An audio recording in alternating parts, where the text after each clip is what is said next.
Bueno, para comenzar quería plantear cuál es la estructura del camino tibetano, de la escuela en particular Nyingma y Kagyu. Voy a estar presentando los distintos tipos de prácticas y cómo cada uno de los discípulos va progresando a través de ellas. Como saben, hay una, si se quiere, una categorización de las prácticas de meditación que son shamatha y vipassana. Y es vipassana con sha, no es vipassana. Vipassana es una palabra pali y se refiere en general a un tipo de instrucciones que son del camino fundamental. Cuando estamos hablando de Vipassana, se traduce Hlakton en tibetano, que quiere decir algo así como visión superior o visión penetrante, que implica que uno puede percibir algo más allá de las personas sin este tipo de entrenamiento. Cuando hablamos de shamatha, que es el primer tipo de categoría, si se quiere, son distintas técnicas que uno utiliza para poder calmar a la mente. Una vez que la mente está suficientemente calma, puede comenzar a practicar las prácticas de Vipassana, pero no antes porque actualmente una mente sin entrenar no tiene las características que se necesitan para poder poner en práctica las enseñanzas de Vipassana. Y entre ellas es que no puede sostener un objeto, el objeto de meditación, en este caso Gomja en tibetano, que es en lo que nos estamos enfocando, que puede ser la vacuidad, puede ser distintas características, no las puede sostener por mucho tiempo. Entonces el primer entrenamiento comienza con shamatha. En general, la estructura en el budismo tibetano, y de vuelta, vamos a comenzar con la escuela Nyingma. Uno comienza con el ngondro, ¿sí? Las prácticas preliminares, que son ya sean 400.000 o 500.000 acumulaciones, dependiendo de la tradición. Hay a veces que se junta bodhicitta y hay otras veces que se cuenta bodhicitta aparte, refugio y bodhicitta aparte, entonces son 500.000. En Tíbet, habitualmente esto no era un gran esfuerzo a realizarlas. Es por eso que los tibetanos no reciben instrucciones de shamatha cuando se acercan al budismo. Lo primero que les da el maestro son instrucciones de preliminares y tienen que completar las preliminares. Esto no sucede de la misma manera para los occidentales. A nosotros nos cuesta un montón completar las preliminares, lleva un montón de tiempo. En general, con los monjes que hablaba, en 3 meses completan las 500.000 acumulaciones, siendo que en Occidente uno puede estar 5 años, 6 años y demás. Obviamente que esto lo hacen en el retiro, no lo están haciendo mientras tienen que ir a trabajar y demás. Pero de todas maneras, hay otra característica que también tenemos los occidentales, que nuestra mente, no me atrevería a decir que no es la misma, no tiene las mismas cualidades que los tibetanos, pero en Tíbet no tenían ningún tipo de acceso ni a tecnología y la ambición de las personas era muy diferente. Nosotros ya en la sociedad occidental estamos con una mente completamente distraída y nos cuesta un montón enfocarnos. Me acuerdo que ni bien llegué a India hace mucho, me habían presentado a un maestro del monasterio Dali de Darjeeling. Y hay un Kempo que era el Kempo más antiguo, que era el que estaba a cargo de toda la Yedra y demás, entonces me dijeron que sí, que tenía disponibilidad si quería algún tipo de instrucción. Entonces le pedí instrucciones sobre Shamatha.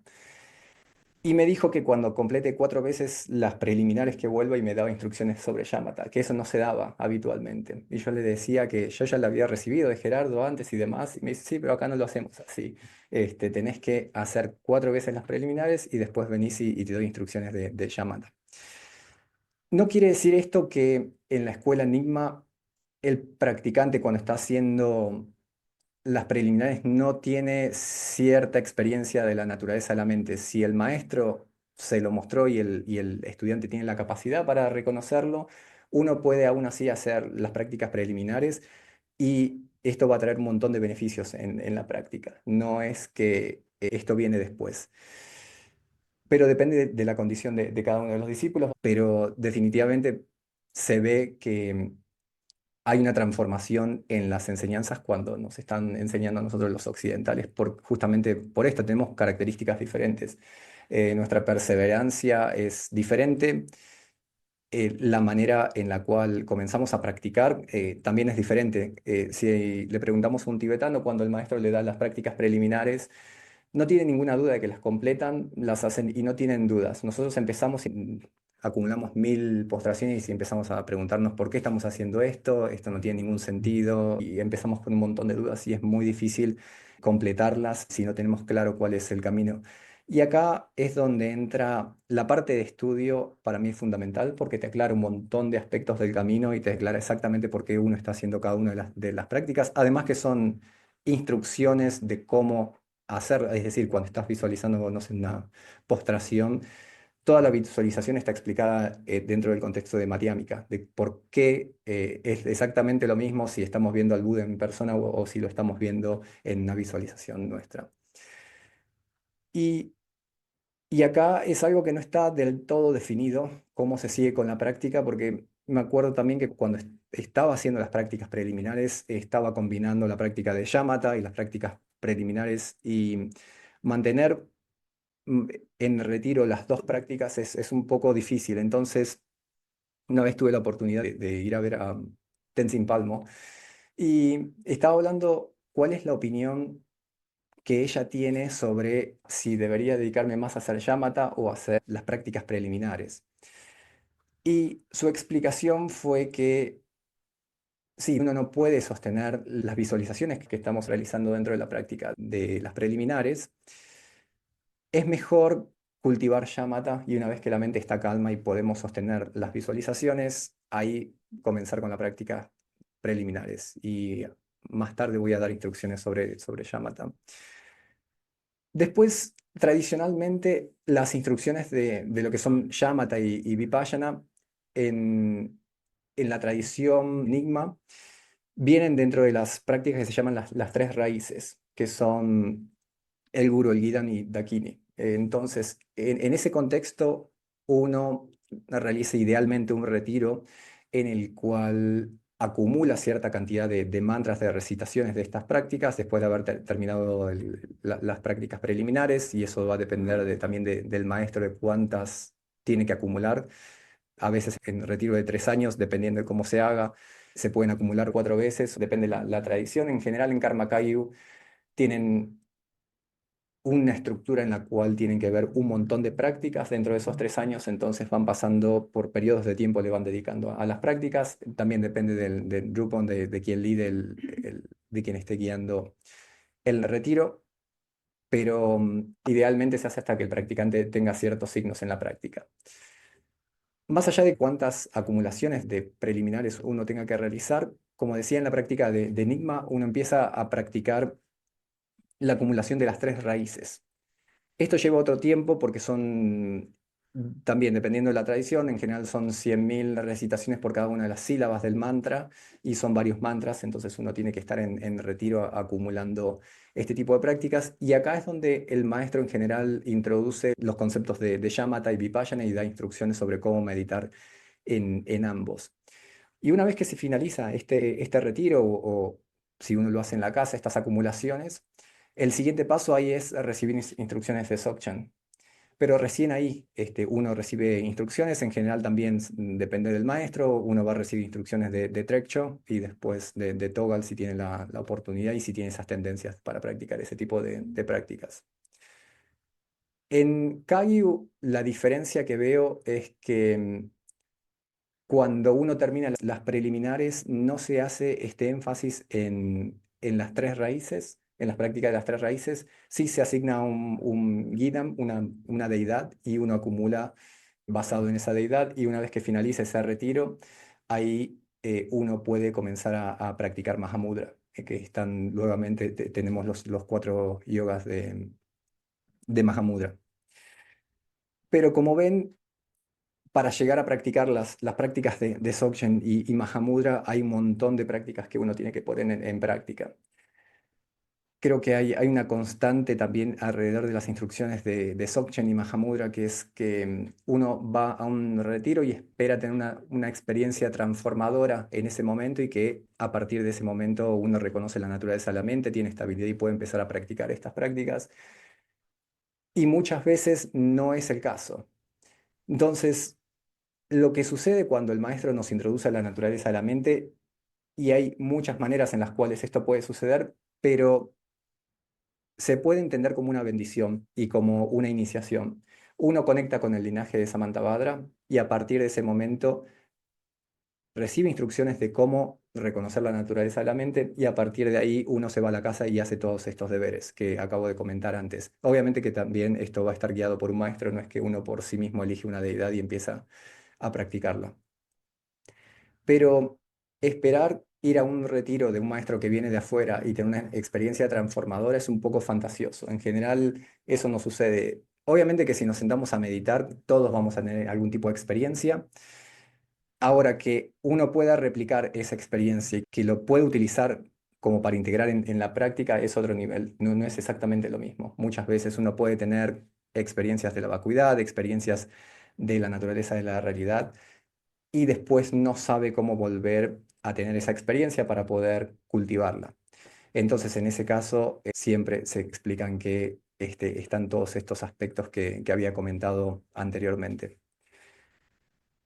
Una vez que uno tiene esa experiencia de la naturaleza de la mente, lo ideal, y creo que es un elemento fundamental, esto hay que confirmarlo con el maestro, porque hay un montón de experiencias muy similares que son incluso a veces más fáciles de cultivar, que lo que sucede es que si uno cultiva eso, va a terminar ya sea renaciendo en otro estado de samsara y no está eliminando los velos que obstruyen la cognición. Entonces, es fundamental consultar con un maestro, no solo leer al respecto y pensar que eso es suficiente para aclarar, porque en general es bastante fácil engañarnos a nosotros mismos y pensar que somos grandes practicantes muy avanzados, por eso no tenemos que hacer todo este tipo de prácticas.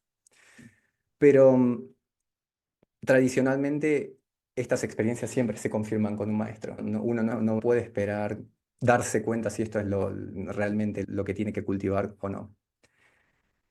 Así que esa es la estructura en la cual uno practica en general budismo tibetano y como les comento, creo que todavía el budismo está en transición de cómo se practica tradicionalmente y no sé si hay una manera estándar que funcione para todos los occidentales. Creo que es prueba y error y como practicantes también tenemos que comenzar a probar qué es lo que funciona, qué cosas no funcionan y hablarlo con el instructor, con el maestro para ajustar este tipo de prácticas porque justamente eh, uno no puede esperar que haya un set de prácticas que se vende de esta manera y funciona para absolutamente todos. Todos tenemos distintas capacidades y tiempo para dedicarle e interés al final de cuentas. Entonces, este tipo de práctica lo que hace es, según el budismo, es el reconocer la naturaleza de la mente o reconocer la vacuidad, que es en general cuando se habla de reconocer la vacuidad, estamos hablando de Mahayana en general, y cuando se habla de reconocer la naturaleza de la mente se habla en el contexto de Vajrayana o de el tercer giro de la rueda del Dharma. En este contexto, lo que el Buda explica es el único método por el cual podemos eliminar por completo el sufrimiento. No hay ningún otro método. Podemos cultivar shamatha, podemos cultivar la calma mental y quien lo haya practicado en retiro puede ver rápidamente el progreso y el progreso eventualmente hacia concentraciones máximas fuertes. Y este no es el fin, no es la manera en la cual se practica tradicionalmente en el budismo tibetano. No se están buscando las absorciones porque cuando uno comienza a tener experiencias de absorciones, es difícil practicar Mahamudra y Dzogchen. Las instrucciones de Mahamudra en general y de Dzogchen son de estar completamente relajado, sin ningún punto de referencia, porque eso es lo que nos obstruye en la práctica. Entonces, justamente, cultivar estas absorciones meditativas son contraproducentes. No así en otros caminos, como puede ser en el camino fundamental, que ahí sí se plantean de practicar de esta manera, mientras se practica Vipassana, por ejemplo. Entonces, es el contexto, como les decía, en el cual uno practica. Y lo que está eliminando que nos explica el Buda, estos velos cognitivos, son justamente proyecciones, si se quiere, que uno hace en la realidad. Y hay algo muy interesante para experimentar justamente con la meditación, que es cuando nosotros vemos las formas que explican en los textos budistas de cómo reconocer la realidad, de cómo percibir la realidad. Tenemos dos métodos. Uno que es de experiencia directa, que es como estoy viendo, por ejemplo, ¿cómo se llama? ¿Bol? ¿Bol? Cuenco. Como estoy mirando este cuenco. Y la otra es por inferencia, que es decir, que uno está viendo el humo detrás de la montaña, entonces asume que hay fuego en ese contexto.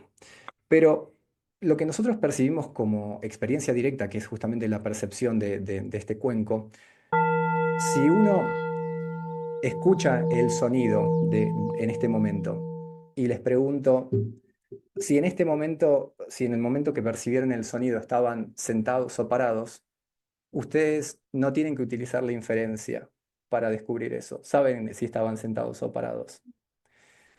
Entonces, en el momento en el cual nos llega la experiencia a nosotros, hay otro contexto que ya está incluido en la experiencia, no viene la experiencia pura, y está nuestro contexto. Yo sabía que estaba sentado cuando golpeé el cuenco. Y entonces esto nos hace sospechar que tal vez no estamos viendo este cuenco como una realidad completamente externa a nosotros, sino que tal vez lo que estamos percibiendo en este momento es una imagen mental de una realidad que tal vez existe o que no existe ahí afuera y lo podemos explorar en otro encuentro esto. Pero justamente el hecho de estar mirando una foto del objeto que estamos percibiendo y no el objeto en sí, deja de lado las características del objeto y no podemos percibirlas. Es decir, la falta de la ausencia del yo en el objeto no está ahí porque estamos viendo una foto del objeto. La impermanencia no la estamos percibiendo porque estamos viendo una foto de lo que era el objeto. Entonces, todas estas herramientas, todos estos métodos que comenté anteriormente, funcionan de una manera en la cual empezamos a remover los velos de cognición para empezar a ver la realidad tal cual es. Y la realidad tal cual es que podemos observar la realidad sin tener una experiencia de sujeto y objeto. Es decir, simplemente la experiencia surge. Así que esa es un poco la presentación que quería dar en cuanto a cada uno sabrá en qué instancia está de práctica, dado el contexto del budismo tibetano, de la presentación de cómo se hace en el budismo tibetano.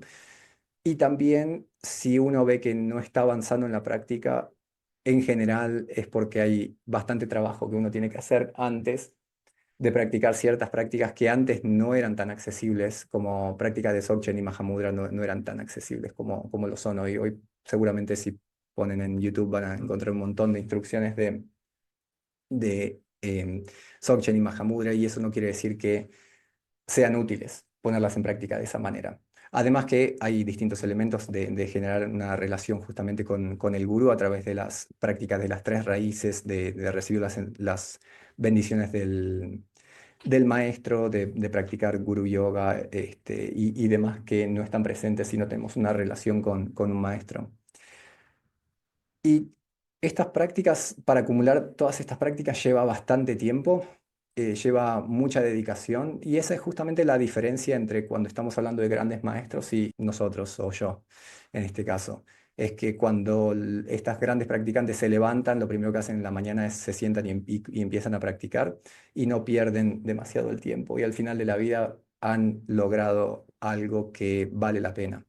Y lo que estamos buscando justamente con el camino del gran vehículo es obtener, por supuesto, la liberación del sufrimiento, que uno ya no vuelve a sufrir, puede ayudar a todos los seres de forma espontánea y además de eso es obtener la omnisciencia, que desde el punto de vista budista ese es el mayor objetivo que alguien puede tener en la existencia. No hay nada más allá de eso que uno pueda llegar a obtener. Entonces, es normal que requiera esfuerzo, es normal que requiera justamente ir en contra de todas las tendencias que tenemos habitualmente, porque de otra manera ya estaríamos iluminados.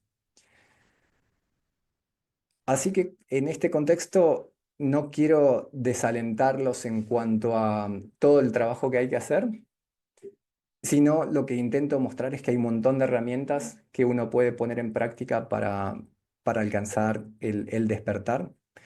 Es decir, si uno no tiene ganas, no tiene la motivación o no tiene acceso justamente a maestros para que lo instruyan en este tipo de prácticas, hay un montón de otras cosas que puede hacer, pero justamente la práctica de shamatha es fundamental para todo esto. La práctica de cultivar calma mental todos los días es fundamental para que cuando nos sentemos, ya sea a estudiar algún texto, no sé, de Madhyamika o Yogacara, sea realmente útil, porque uno puede sostener las distintas presentaciones de los argumentos en la mente y no está completamente distrayéndose y tiene que volver a leer y de esa forma no es tan útil para remover las dudas y para remover los puntos de vista incorrectos si uno no tiene una mente que puede posarse en el objeto de meditación por cierto tiempo. Después, va a depender en el estadio de la vida en el que uno esté. Obviamente que hay un montón de otras prácticas que también se pueden utilizar, como desde prácticas de Chod, prácticas de los 6 yogas de Naropa, pero eso va a depender de vuelta de las condiciones que uno tenga. Empezar muy de grande a practicar los 6 yogas de Naropa es bastante difícil porque es muy duro para el cuerpo y no estamos acostumbrados a sostener ciertas posiciones, entonces muy pronto uno puede empezar a tener problemas físicos. Pero hay un montón de prácticas, desde realizar aspiraciones todos los días, desde cultivar shamatha, desde empezar a investigar la naturaleza de la realidad con razonamientos de Madhyamika. Son todas prácticas que nos van a llevar eventualmente al despertar si las hacemos de manera correcta, pero tenemos que hacerlas. Es justamente, siempre se habla de este ejemplo que aparece en varios sutras, que no ponerlas en práctica es como ir a una isla donde hay un tesoro y volver sin nada, ¿sí? Con las manos vacías. Y de vuelta, esta es la diferencia entre gente que avanza mucho en la práctica y gente que no. Es que justamente la gente que avanza le dedica tiempo a esto y, y avanza, obviamente, porque ya lo han probado muchísimos practicantes en el pasado. Y el tema del linaje me parece fundamental. Una cosa es que hoy yo me invente un tipo de prácticas y les diga a ustedes, miren, pongamos esto en práctica que a mí me funcionó. Más allá de si es verdad o no, por ahí me funcionó a mí por otro motivo y no funciona con otras personas. Pero justamente cuando vemos el linaje del budismo, hay muchísimas personas que vinieron antes de nosotros que hicieron todas estas prácticas y son exactamente las mismas prácticas. Digo, Khyentse Rinpoche hizo las prácticas preliminares, las hizo muchas veces. Todos los practicantes, mi maestro Chokyampa Rinpoche, todavía la última vez no, la última vez hace un tiempo que David me dijo que seguía haciendo postraciones todos los días. Todos los practicantes que han avanzado justamente en el camino han puesto en práctica este formato, si se quiere, y han avanzado en la práctica. Así que si nosotros ponemos en práctica estas instrucciones en este contexto y no queremos saltar a estadios más avanzados, porque son más fáciles. Obviamente que es más fácil practicar Mahamudra y Dzogchen, es más fácil en el sentido de instrucciones. No tenemos que estudiar razonamientos complicados, no tenemos que pasar semanas por ahí pensando sobre qué dijo Nagarjuna, por qué lo plantea de esta manera y si es verdad y si no lo es. Pero de vuelta, si recibimos estas instrucciones muy temprano y no tenemos las cualidades para poner en práctica Mahamudra y Dzogchen, probablemente vamos a pasar toda la vida y van a pasar 20, 30, 40 años y no vamos a haber avanzado. Así que me parece que está bueno tener esto en mente, el contexto, y, y cada uno puede armar su práctica dependiendo también de las aspiraciones. No todos quieren alcanzar el despertar, no todos se acercan al budismo por los mismos motivos. Hay un montón de caminos que uno puede poner en práctica y de manera genuina van a traer cambios. Hace no tanto me encontré con uno de los primeros traductores del Dalai Lama y me comentó que su práctica es Lojong. Y yo esperaba que iba a ser Kalachakra o cosas como más avanzadas. Y me dijo que de todas las prácticas que él había realizado, esta es en la que encontraba mayor beneficio. De vuelta, esto va a depender de cada uno, ¿no? De las tendencias, de las conexiones que cada uno tenga. Pero lo que tenemos que también que tener presente es que si estudiamos, por ejemplo, el Uttara Tantra Shastra, se explica de manera, yo me encuentro, este es un texto de Asanga Maitreya, en general se estudia con el comentario de John Control, y ahí se explica por qué todos tenemos la naturaleza búdica y por qué todos tenemos el potencial de alcanzar el despertar.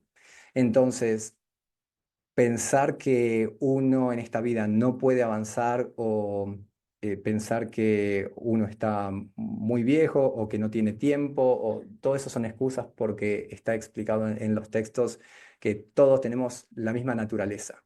Entonces, lo que digamos después de eso son simplemente excusas para no practicar o por distintos motivos, tal vez uno no quiere ponerlo en práctica en este momento, pero tenemos que tener en cuenta que justamente todos tenemos la misma naturaleza y que todos podemos utilizar justamente estos métodos para que esa naturaleza que está en potencial se manifieste y en ese momento surgen todas las cualidades que tienen los Budas y que tienen los Bodhisattvas.